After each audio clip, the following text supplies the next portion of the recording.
Hey guys, what's going on? Doulos here. Today we're going to be talking about the SIG P250 Subcompact. First things first, let's do a safety check. Drop the magazine, empty. Nothing in chamber. And dry fire.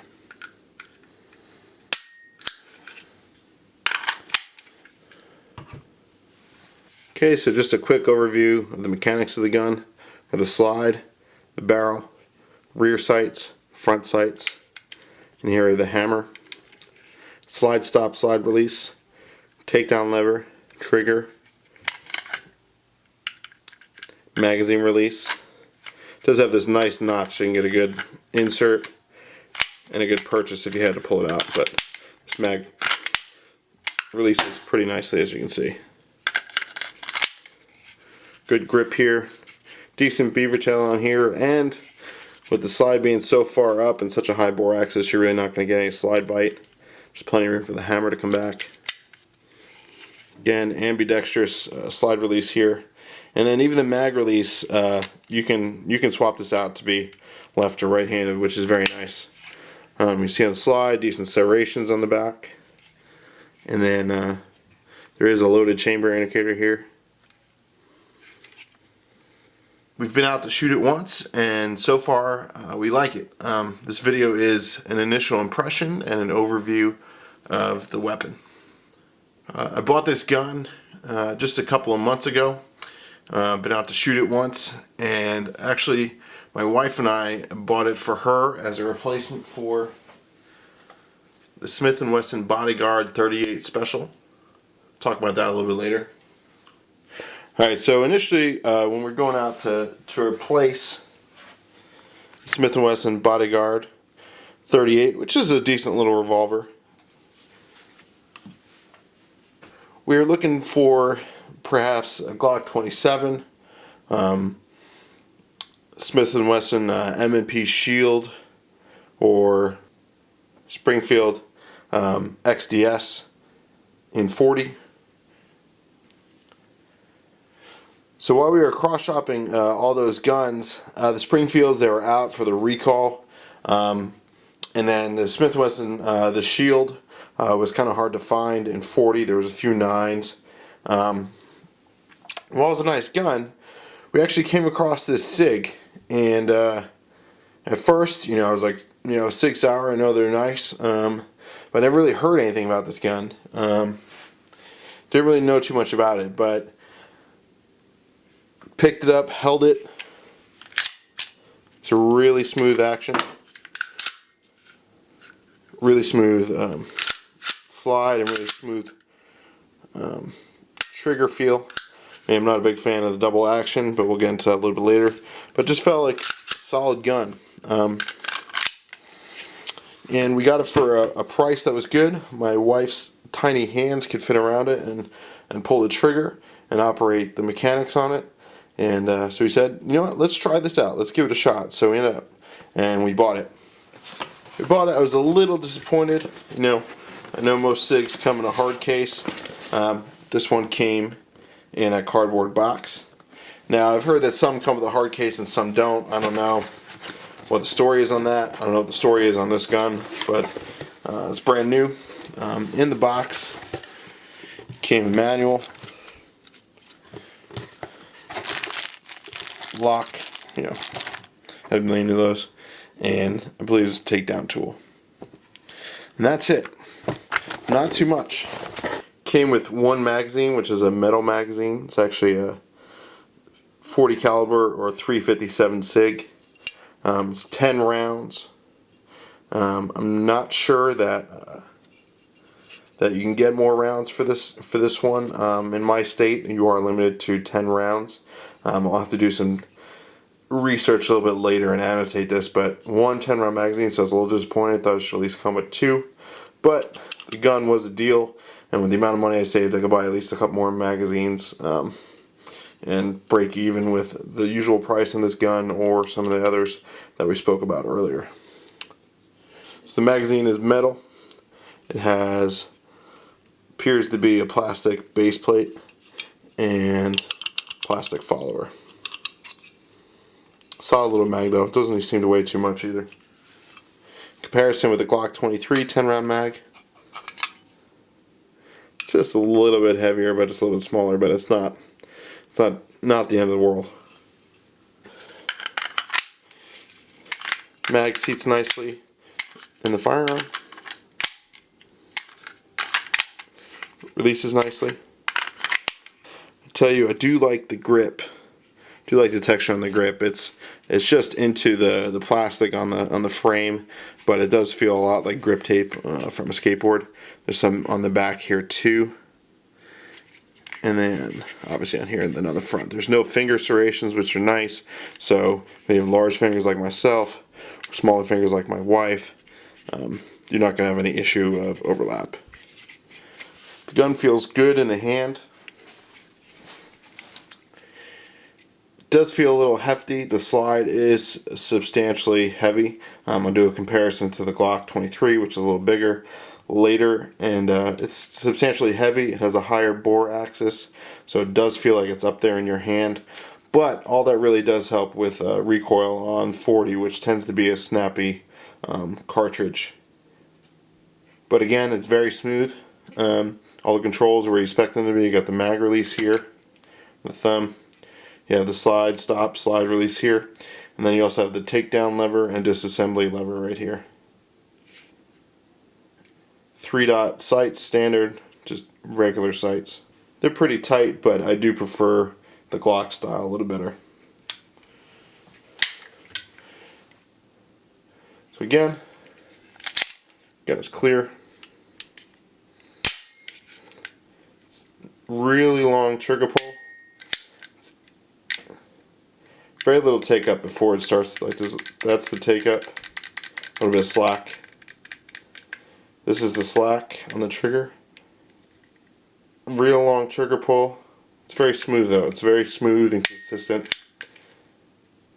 And then it starts to get a little tighter at the end and then break. So I prefer the Glock trigger, but this is, I think it's a very nice trigger for what it is. And with a little practice, I'm sure that I could get used to it and holding it on target. So it's a decent little trigger for what it is. It's a carry gun, so it's very good. One thing I do like about this firearm is just how smooth this feels. It's impossible to show on video, but this is very smooth. You just feel that it's a solid weapon. So what SIG has done is they've made the trigger assembly the actual firearm. You see here that the serial number is inside on the trigger group, and it is allows you to buy one gun and then buy the parts for the others and not have to do any more paperwork. So technically it's only one firearm, even if you have the subcompact, the compact, and the full size. And I'm thinking about one day buying the parts for the full size. I think it'd be nice to have a full size SIG. Quick look at the slide stop. Typical action.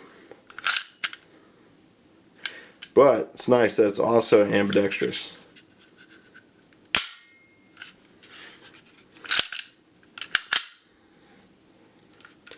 You see the hammer back here. I try not to dry fire this too much. I do have snap caps, but for the sake of this video, a few is not going to be a big deal. Let's take the weapon down. So you do is you push the weapon back into the lock, and you notice that there's a space on the front here. You rotate this pin. Now if you were to take this pin out, you can then take out the trigger grip, but we're not going to do that. So I'm just going to release the slide while holding it, pull it out, and it's typical, like your typical polymer frame gun, except it's not striker fired, it's hammer fired. So here we have the slide, we have the barrel. Now this spring is not captured. The spring is, if you were to take this off, I'm not going to do it because I don't feel like doing it right now, but when you take this out, the spring can actually come off. It doesn't have a little plate at the end like some other firearms in this class do. Nice serrations at the back here. You get a nice firm grip on here. See the firing pin in there.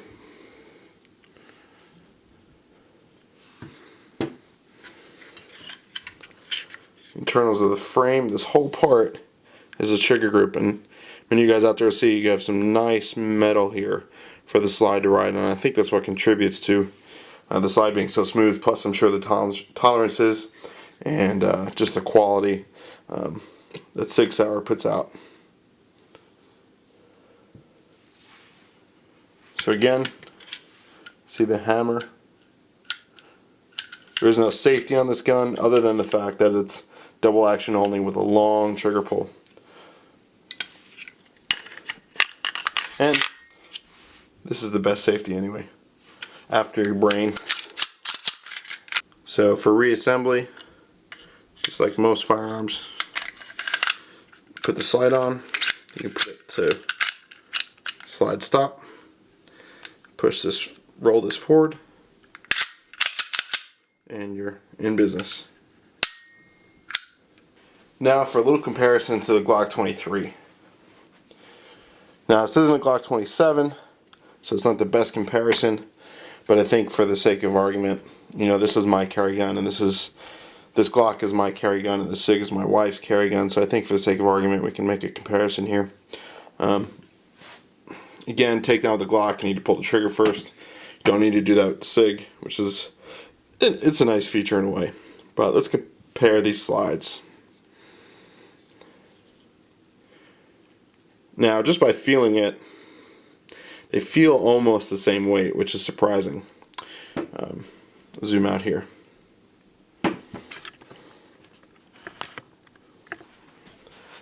So here we have the SIG slide and the Glock slide. You can see that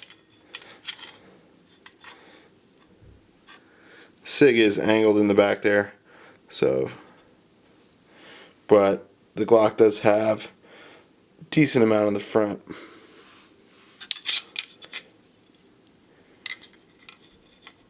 Inside you can see the walls of the SIG seem to be a little bit thicker than the walls on the Glock, but that could just be the slide rails. Very similar design for something this size.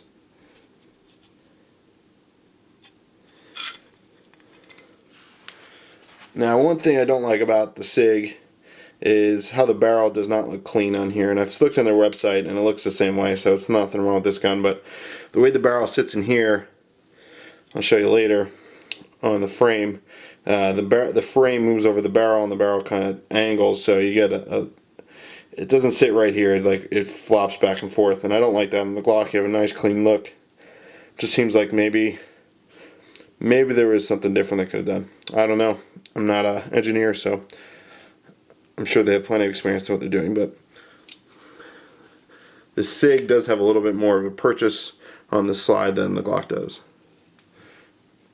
A little more shallow here. Definitely a little bit more texture there. Comparison of the sights here. Rear sights. Again, it's just your preference. Okay, now to show you what I'm talking about, the barrel. See how there's that gap on the top? Let's watch what happens when we cycle this. The barrel comes up very high if you look.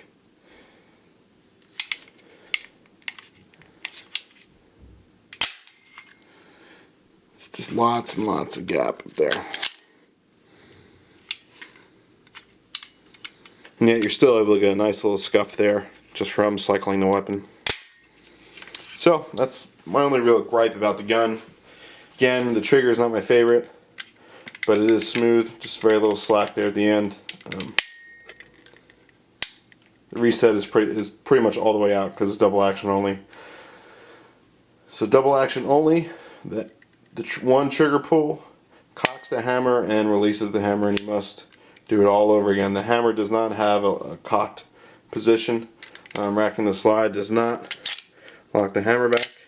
The hammer follows the slide, so double action only. See, it fits my hand pretty decently. It's pretty small, pretty concealable. Now the Subcompact does not have a rail on the bottom. The compact and the full size do have a rail, so you could attach a light laser combo like this, Streamlight TLR4.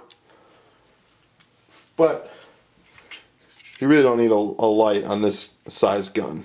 This is just meant to be carried, maybe for home defense, maybe it's a backup gun, but this is not generally your go-to-war gun. Visually, I like the gun. My first impression was that this trigger guard was very big and odd looking, and it kind of is. But the more I look at it, the more I tend to take it in. It really grows on you. It's really like an acquired taste, I guess, but it does have classic SIG lines, and the grip is just very, very comfortable for large hands or small hands. Again, maybe I like an extended mag or a floor plate for the pinky, but even then, I still find this more comfortable than the Glock overhang. I don't know that I'd be able to shoot a subcompact Glock without the floor plate, but the SIG, definitely. It's just very compact gun, and it's very forward thinking. I think SIG is starting to do this with more lines. Other firearms where the trigger group is the firearm itself. It is the serial numbered part.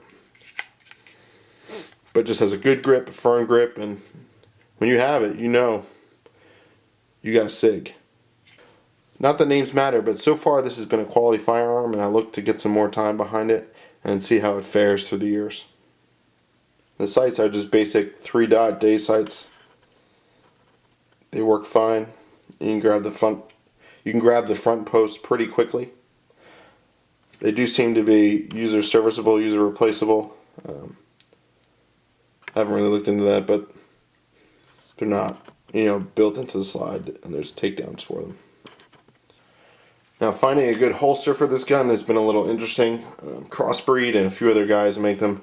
We haven't purchased one yet.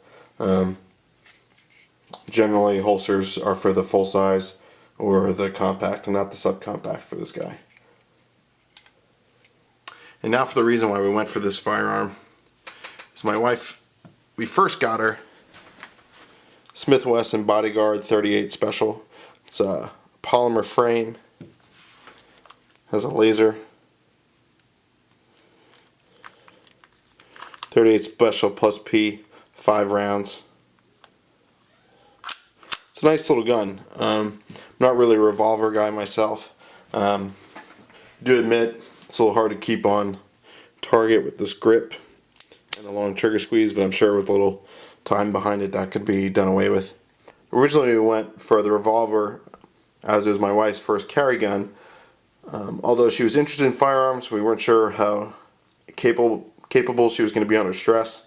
But after a while of using it and shooting it, she really tended to like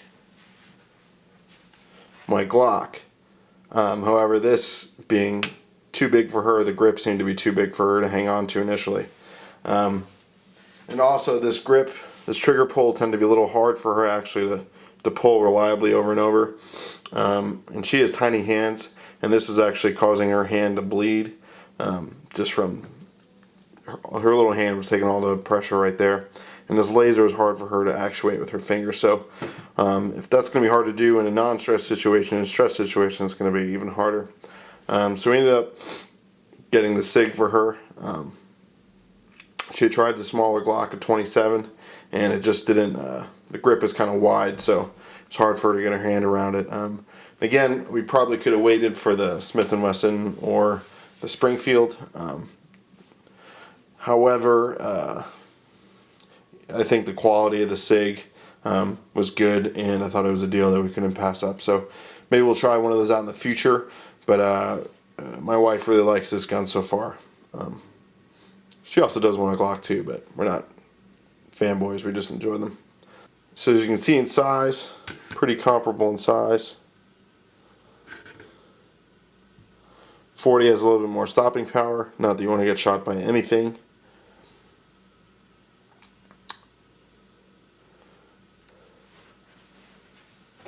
But that's it, that's the SIG P250 Subcompact. That's the SIG P250 Subcompact. We'll let you know when we get some more time with it, and if I ever decide to go ahead and get the parts for the full size. I think it'd be great to have a full size SIG. and the fact that all the paperwork's done for this already, all it takes is buying the rest of the parts. It sounds like a fun project. So thanks for watching. God bless you guys. And remember, stand up for what's right.